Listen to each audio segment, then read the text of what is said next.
Hey guys, welcome to On Course. I'm joined by Max Cooper and we are going to take you through some on-course concepts here from beautiful Ruffled Feathers Golf Club in Chicago. Join us. All right, so this par 4, it's 467. It's looks a little tricky up there. It looks like there's water up by the green. Kind of a narrow fairway-ish, and then you have the wind pushing off the right. So for me, how I'm gonna play this hole, I got driver in my hand. I shot it before. It's 360 all the way down to the right, so I know I'm okay to take driver and not be able to reach it. I'm gonna start it a little bit right. If I cut it at all a little bit, the wind's gonna hold it, and it'll be fine. If it stays straight, it's gonna draw into the fairway, and if I overdraw it, it obviously looks like there's more room left than it does right. So my target's gonna be, we talked about picking higher targets earlier, is gonna be the tall tree all the way in the back. I don't know if you guys can see that all the way back there, but that's gonna be my target.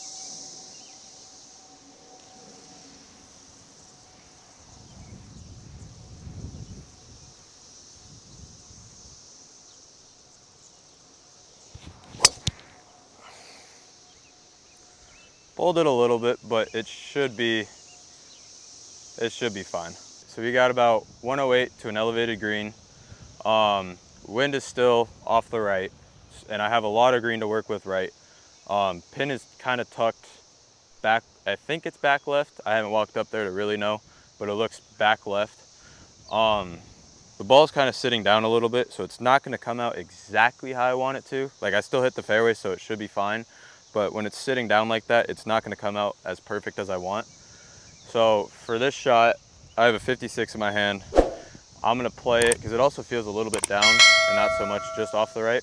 I'm going to play it at like 105. I'm going to start it at the middle of the green because if it draws, it's going to be fine. If it stays right there and it's a little bit right, it's going to be okay. Left is death on this hole because you're going to be short-sighted and it looks like a pretty tough shot from there. So I'm going to play it picking high targets again. We're going to go for the middle tree, the left half of the middle tree out of the 3 tall trees back there.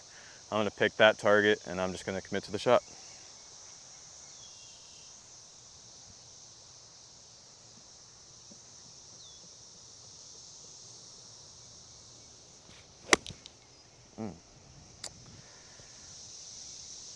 A little short. Didn't come out how I thought it was with the lie, but that's still fun. I think Ruffled Feathers is one of my favorite stops every year when we come out on tour. I mean, it's just a gorgeous golf course. They have a beautiful island green on the back 9. It's a tough finishing stretch, but all around it's a really good test of golf. I enjoy it. It's got a lot of different tee shots that you can have, like different tee boxes that make it enjoyable for any level player. Wonderful practice facility. So it's always one of my favorite courses to come visit. And I keep looking forward to coming back here every year. All right, so ball didn't come out how I thought. It must have been sitting down a little bit more. So for this shot, it's a pretty standard pitch shot. There's really not much to it. Green doesn't look all too complicated. I got a 56, which is sand wedge in my hand. I'm just gonna fly it about halfway up there. The greens have been kind of receptive today, so it should check up and then release a little bit. And I'm gonna start it a little bit right. Wind also should kind of push it more left to kind of help it get closer. And yeah.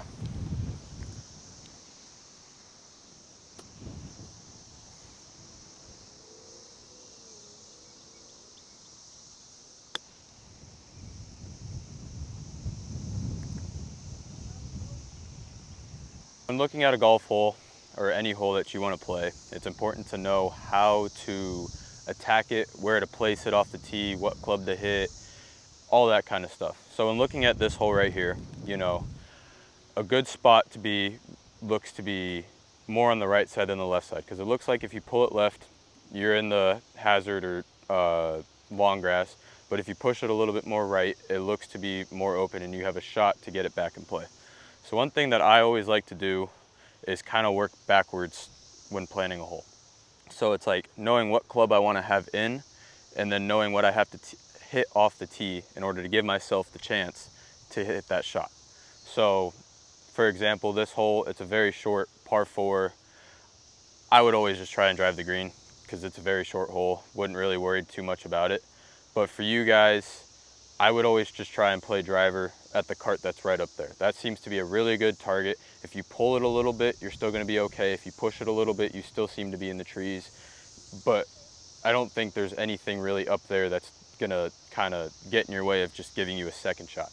So that's kind of how I would look at trying to play holes and give yourselves better shots, and that's how you're gonna lower your scores.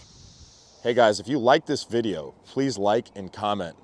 I come out with new content every Saturday, Sunday, Tuesday, and Thursday. Thanks a lot, you guys.